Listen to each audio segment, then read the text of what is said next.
Washington football team fans, welcome back to another episode of the Bleeding BnG podcast, Bleeding Burgundy and Gold. So guys, I know the game was on Thursday. I've actually hadn't had a voice in 3 days, so that's why I'm pushing out this episode to you on Monday. But I also wanted to recap the rest of the division for week 2. So today is actually Monday, September 20th. It's about 2 o'clock p.m., so we have a lot of news to unwrap. So, of course, I'm going to cover the Washington football team's slight victory over the New York Giants, 30-29, and I'm also going to go over the news and notes regarding the Nfc East as well. So, like I said, I'm sorry for not getting this content to you as soon as possible, but I was at the game making the noise. I was one of those fans that you heard through the TV. I was one of them, so that's why I didn't have a voice for about 3 days, but it gave me the perfect time to not only wrap up our game, but also wrap up the rest of the NFC East as it stands right now, where Washington is the leaders of the division with a 1-1 overall record with a 1-0 divisional record.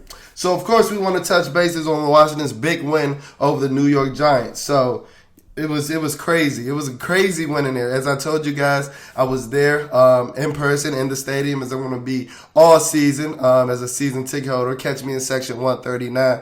But guys, I'm going to call this episode TnT.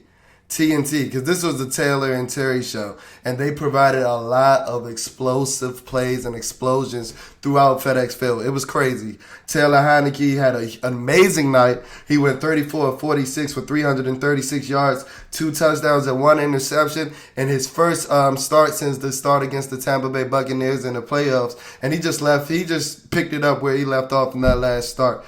Guys, Taylor Heinicke He has something. He has something with him. And as I told you guys in training camp, I wasn't really liking what I saw from Heinicke in training camp. A lot of overthrows, a lot of holding the ball too long, a lot of misreads. But as I told you guys, he's just a gamer. He balls out in game settings. And one of those big reasons why is because he's a mover. He's a scooter, guys. Taylor Heinicke has underrated mobility. And he's the real deal when it comes game time. As I've mentioned before, earlier episodes, I love what he did against the Tampa Bay Buccaneers, and to see him pick up where he left off, as I told you guys before, in training camp settings where a lot of those plays are blown dead, when the quarterback misses his first or second read, or when the pass rush gets to him too quickly, or things like that. In a game scenario, hey, all bets are off. And Taylor Heinicke has proven to be balls to the walls when it comes to game time, guys. As I mentioned before, 34-46, 336 yards, 2 touchdowns, and 1 interception. And I also heard that he set a record for a quarterback with the most completions throughout his first 2 games.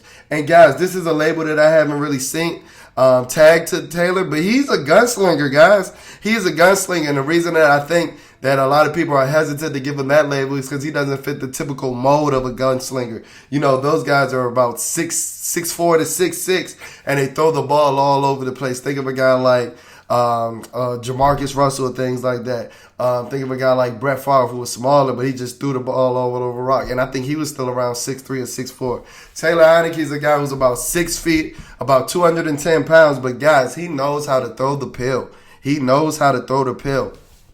And one thing that I think is beneficial to him is he's been in this offense for almost 6 to 7 years, and it shows. He throws the ball with extreme anticipation, and he knows where to go. So that eliminates a lot of the offensive line mistakes that they show. The offensive line has struggled throughout the first 2 games, if I'm being honest. But along with Taylor's mobility and his knowing of just where to put the ball, he has negated some of those mistakes, and it's tremendous to see. As I mentioned, he had a clear connection with Terry Mcluarin. And that's something that's positive to see, because if you guys can recall, when Taylor came in late in the season, that was when Terry was suffering from the high ankle sprain. So he wasn't necessarily practicing as much, and he didn't have the time to build a rapport up with Taylor Heinicke, as you know he did with the other, well, not necessarily with any quarterback, being that he's had, 10 quarterback changes in his first 32 career games. But I just think that Terry he's just that good of a player that he's just going to gel with any quarterback that's in there. But as I mentioned, they didn't have that rapport late last season, and then Taylor Heinicke was working primarily with the twos throughout training camp. So to see that he had that connection with Terry, connected on 11 receptions, is tremendous to see. It's an amazing thing to see. And then the ball placement on the Ricky Seals-Jones touchdown, absolutely ridiculous. Absolutely ridiculous. He threw it in the back of Adoree Jackson's head, who's a fairly fairly decent corner. I wouldn't say he's elite, but he's not a bad corner by any means. But he is only about 5'11", and then you're throwing it up to a guy like Ricky Seals-Jones with that 6'5" frame. He threw it where only Ricky Seals-Jones can make a play on the ball. And as you saw, Adoree Jackson's head was turned, and he never saw the ball, and he got dunked on by Ricky Seals-Jones. If anybody else, if Patrick Mahomes made that throw, we'll still be talking about that throw 3 or 4 days later. Like, that was amazing ball placement and one of the best throws that I saw throughout week 2. So Taylor Heinicke really stepped up and took advantage of this moment. I honestly think if he keeps this play up, even if we don't have the record that even if we don't have the record that we presumed us to have, I had us going 12-5. Even if our record isn't that good, it wouldn't be on the play of Taylor Heinicke if he keeps this up. This game wasn't as close as it was because of Taylor Heinicke, and I'll get to that later. But Taylor Heinicke, shout out to you, man. I saw that you popped open a few Heinekens over the weekend, and that was rightfully deserved, sir, because you balled out. You balled out and potentially have given Washington, the most promise that they've seen at the quarterback position since, maybe Kirk Cousins? Maybe 2016 Kirk Cousins? But we knew we were ultimately going to lose him.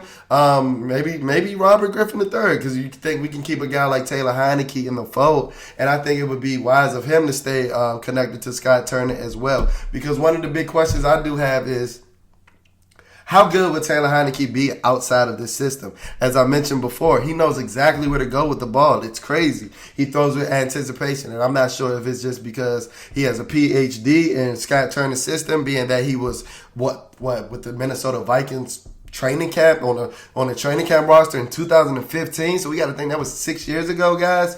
So, hey, Taylor Heinicke, more props to you, and it's somebody that hopefully we can groom, even though I think he's at the age of 29. He's young in terms of experience, so it's really, hey, times are exciting with the Washington quarterback position, and that's something that I haven't really said in a long time. So moving on to the running backs, I think that Antonio Gibson still played a great game following up his pretty good game against the Chargers minus the fumble. He had 13 carries for 69 yards with a 5.3 yard per carry. And if you looked at some of his runs in the fourth quarter, guys, he is getting better at running back. He had some bruising runs in the fourth quarter. I can think of the one when they were backed up in their own territory, and he get rushed for 11 yards, trucking dudes left and right. And that's something that I saw from Gibby last year that I didn't necessarily see in the first game. While he did still have, really good counting stats, I didn't really see the power that I saw. But I saw it on Thursday night. Definitely did. As I mentioned, the run that he had on the back of the end zone. Guys, this is a guy that's averaging about 4.8 yards per carry. He's almost averaging 5 yards a carry. So that means that every time he's giving the ball for a handoff, it's about 5 yards. And that's the speaker to the way that Scott Turner is using him as well. If you guys see, you look at 13 carries and 69 yards, you look at 13 carries and say, hey, that may be a lot. But he also had 2 receptions where they, were quick hitters out the backfield that looked like run extensions and things like that as well. And then also one of the reasons why I didn't think he was carrying as much is because J.D. McKissick was in his bag on Thursday, guys. J.D. McKissick was in his bag. And let me address the elephant in the room.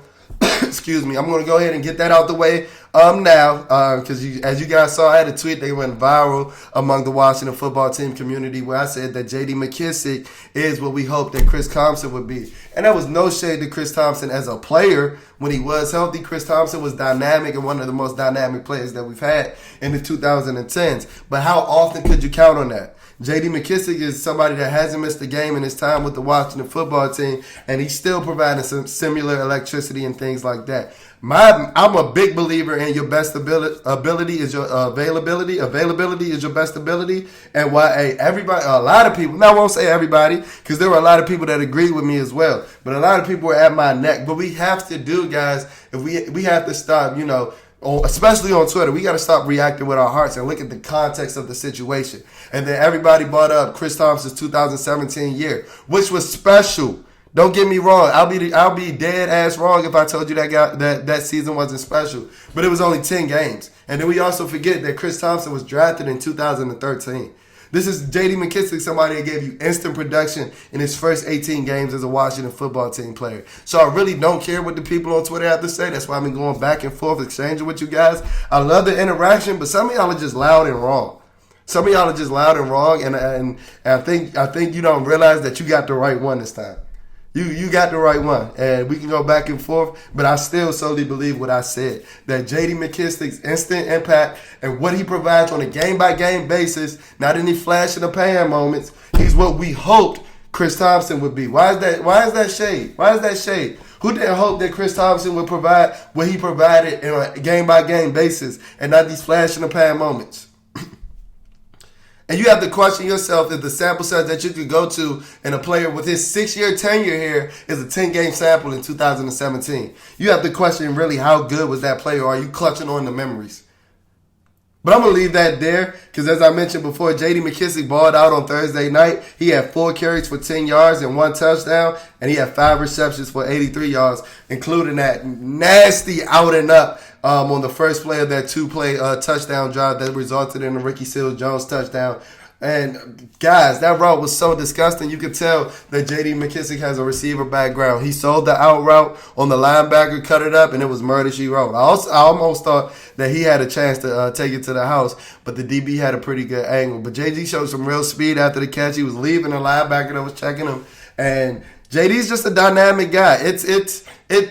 Going back to week 1, it's crazy that he didn't see a target in week 1, especially with a guy like Curtis Samuel, who was probably your most dynamic weapon on the field. But as far as just, versatility and positional flex and things like that on the offensive end, I will put J.D. McKissic right there behind him, and then you don't really target him in the first game. I had a lot of issues with Scott Turner in the first game, but hey, he answered the bell. He answered the bell on week 2 on Thursday night against the New York Giants.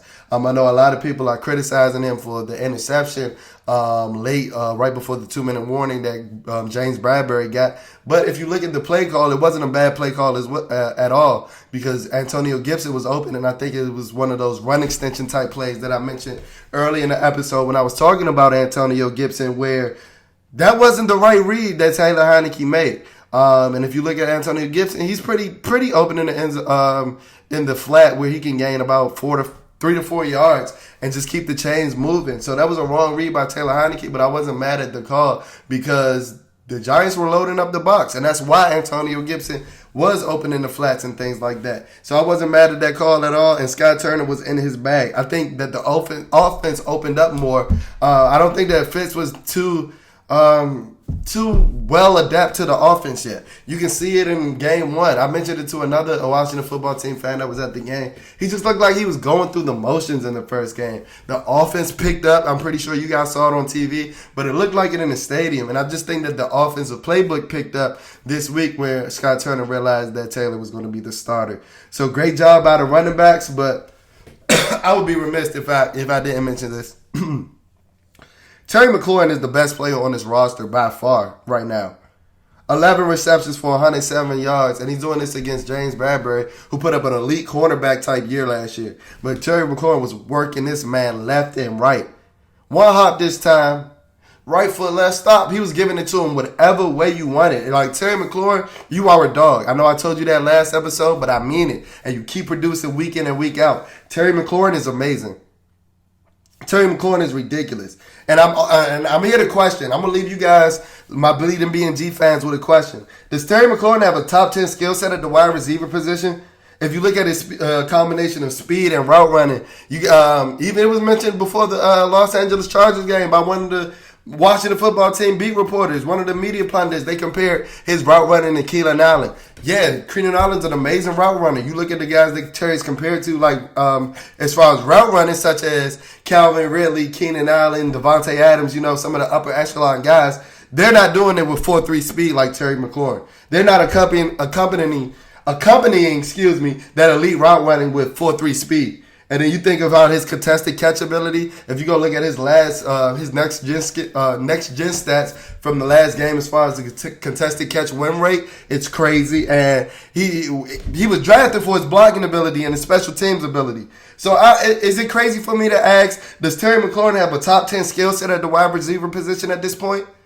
Because, like I said, 4.3 speed, one of the best route runners in the league. He's beating everybody with contested catches. What can't this man do? How did we let him slip to the third round? I know exactly why.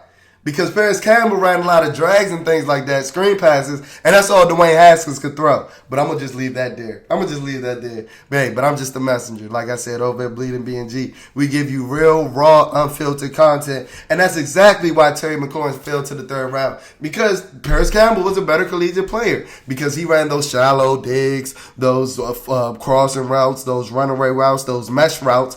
And that's all Dwayne Haskins could throw. But I'll leave that there, like I said. The offensive line, you guys are still looking shaky. I did like the game from our guards, and I think that was one of the reasons why Antonio Gibson averaged 5.3 yards per carry. I did think that Brandon Scherf had a big bounce-back game, and I also think that Eric Flowers has been our best guard throughout the first two games, similar to the 2019 season. And I think that this needs to be mentioned. I think that Eric Flowers just loves playing in Washington. You got to think, he was balling in 2019 under a different coaching staff, under a different regime. And he had real struggles in Miami in 2020. But it looks like he just picked back up where he left off in the 2019 season, because he's been really, really good as a left guard in this offense. And as I mentioned before, he's one of the biggest cheerleaders on the team, which is great for the team morale. So I just think that it's a Eric Flowers playing in Washington thing. I think he just loves the city. He loves the atmosphere. I know one of the biggest reasons he went to Miami last year is to play closer to home. But maybe you just need to stay up here, Big Eric. Maybe you just need to stay up here, Big E-Flow. You may see one of the trap blocks that he had on the Dexter Lawrence, or one of Antonio Gibson's pretty good runs of the game. He flattened Dexter Lawrence, who was about a mammoth of a man, about 340 pounds. So the offense looks good. The tackles still need some work. I'm still skeptical of both Charles Leno and Samuel Cosme. But, hey. Can't complain about a win, right? But we still have a lot of things to work on, because we did need a lot of things to go in our favor as well. So over to the defense. Guys, this defense is so hyped up at this point. And like I told you guys, I waited till Monday to also give us an NFC East round recap. I think that we may have the third best defense in this division. And that's very disappointing after talking about having the best defense in the entire league throughout the entire season. So I'll just run down some of the defensive things that I wanted to touch on in this episode. John Allen, you're a dog. You're playing like a man possessed. You had 2 sacks this week and 3 sacks for the season total, and you've just been balling out. Chase Young, I need you to be better, bro. I need you to be better. You're the supposed face of the franchise, but honestly, you're about the 3rd or 4th best player on this defense right now. And I commend you, Chase, because this is no shade to Chase. You're a great player, and I expect more out of you. Because when it comes with a generational type tag that you were receiving throughout the draft process, I expect generational type play week in and week out. And I haven't gotten it in either week. You lost to Rashawn Slater last week. And then this week, yeah, you had your plays. But, you were going against Andrew Thomas, bro. And he's a bum. He's a bum. You going against an offensive line that Von Miller dominated last week, coming off an ACL injury, who is a real generational type talent. And I know you guys don't necessarily play the right side, but that's what generational looks like. I believe Von Miller had 2 sacks, 2 tackles for loss against that same line. And what you have, 3 tackles, 1 tackle for loss. And then a lot of people showing the highlight where you run in with Saquon stride for stride, which was tremendous athleticism. But, bro, they ran right at you. They ran right at you on the Austin Eckler touchdown against the Los Angeles Chargers. So, and if you guys can remember my early Bleeding BnG fans, I said that Chase might be the best run defender as far as edges in the NFL right now. Because I did think he had some way to go as a pass rusher, because he's 18 games, or what, he missed 1 game last year. So he's 17 games into his career, and he doesn't really have a consistent pass rush plan yet, which is kind of worrisome to me. But he played the run extremely well last year, and it's something that I haven't seen this season. But don't get me wrong, he hasn't played horrible by any means. He's still that elite of a talent where he's going to flash regardless of his techniques and things like that. So I just need you to be better with that generational type talent, where I'm seeing that week in and week out. The rest of the front four played pretty solidly. Montez, I saw a crazy, sack streak record for Montez Sweat. He's been balling out, and I think that he's the best defensive end on the roster at this very moment. The linebackers still struggle. Jamin Davis was a lot better, though. In limited snaps, I think he had the highest overall PFF grade for the Washington defense. And where I thought he was a lot better is particularly in pass coverage. You saw where he defended Sterling Shepard on that shake route, and it was something we haven't seen from the Washington football team linebackers in a while. Haven't really seen that play made by a Washington football team linebackers since London Fletcher, maybe? I don't even know if he made those type of plays in coverage, though. Still some concern with Jamin Davis coming downhill as a downhill thumper. But that's not what he did at Kentucky. So that's why I was kind of skeptical when I saw that the team wanted to play him at middle linebacker, because he wasn't a downhill thumper in the SEC in college.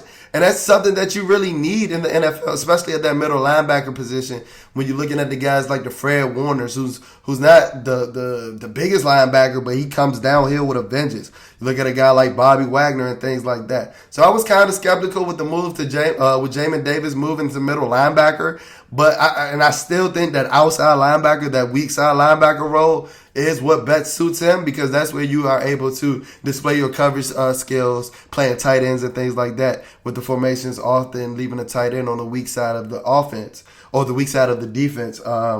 And I mean, while he was improved in the pass game, he still leaves a lot to desire. All our linebackers do. I don't think that this was an extremely great game for Cole Holcomb. I saw him mauled in the run game a couple of times, and then y'all know how I feel about John Bostic. But moving on to the defense, y'all saw me call y'all heard me call Jack Del Rio out last week, and I'm still wondering, what schemes are you running, bro? What schemes are you running? If we being honest, if Darius Slayton doesn't drop that touchdown, we're 0-2 right now, and I'm doing a lot more yelling in this podcast. Why are we having so many coverage mishaps? You brought William Jackson in to run more man, but we having all these blown coverages in zone. Not even just the touchdown. All the third downs against the Los Angeles Chargers. Giving up all the third downs against the New York Giants. What is our scheme? As I mentioned to you before, last week's episode, I think that this is a roster issue where we only have one corner that can play man at an elite level. I think that St. Juice can do it with some time.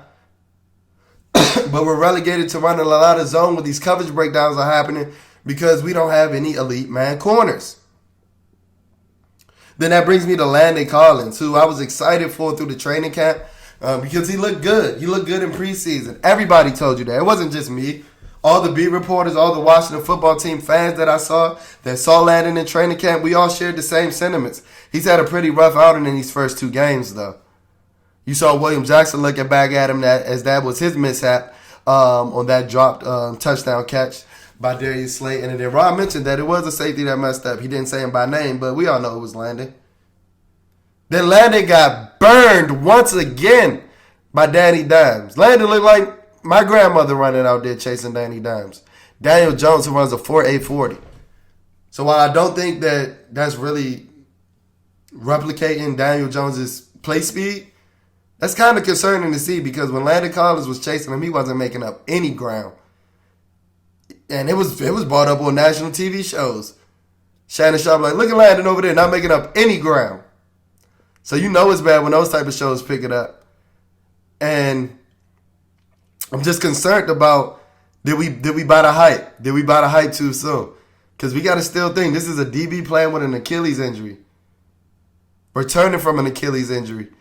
I know that in the first week against the Los Angeles Chargers, they said he was getting his leg worked on a lot late in the second half. And I don't know if that was a result of, lingering effects from the Achilles, because this was his first game back. So that's just something to look at. I do like our other safeties, though. I think that Bobby McCain and Cam Curl both play solidly. I think that Cam Curl might be the best player in his secondary at the moment. Will Jackson had had some pretty good reps against Kenny Galladay, but that was a rough touchdown that you allowed against Darius Slayton. It's like you let the guy run right by you, and that was concerning where you're known as a press corner who has 4.3 speed, and you don't even put a hand on him at the line and then he runs by you, that was extremely concerning. And I think I need you to get off Instagram going back and forth with Adam Pac-Man Jones. Even though it was funny because you were 100% right when you told him you took that man's job when y'all were in Cincinnati. But what Pac-Man was saying about you was right, man. Like, you had a lot of inconsistent play on Thursday night.